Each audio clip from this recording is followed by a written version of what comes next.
তোমরা ছেলেরাও মনে রাখো, ঈদ মানে নতুন কোনো জুতা না, ঈদ মানে ইবাদত।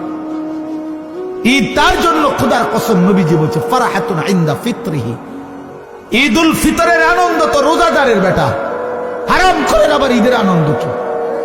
সুদখোরের কোনো ঈদ নাই, ঘুষখোরের কোনো ঈদ নাই, মদখোর, নেশাখোর, কুট্টাখোর, বাবাখোর, ডাইলখোর, হারামখোর, ইয়াবাখোর, এই সমস্ত অসভ্যের কোনো ঈদ নাই। তোর আবার কিসের ঈদ?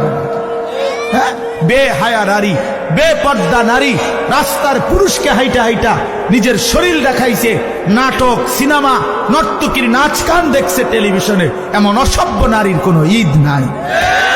তোর আবার কিসের ঈদ বেটা? তুই ঈদ দিয়া করবা কি? তুমি সারা বছরে বেড়াই দেও, তুই সারা বছরই তো বাজারে আনো। তোমার আবার ঈদ কি? তোমার জুতা নতুন কিনতো মানুষের জুতা কিনছে না? মানুষের কি আটটা নি খালি পায়ে নিয়ে আটে?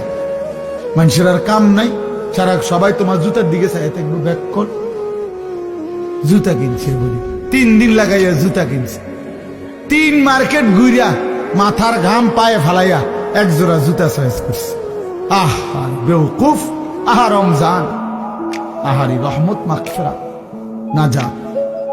আমার শায়েখ বলে, হায় মুসলমান, হীরামণি মুক্তা ফেলে দিয়ে মাটির ঢিলা নিলাম, মাটির ঢিলা।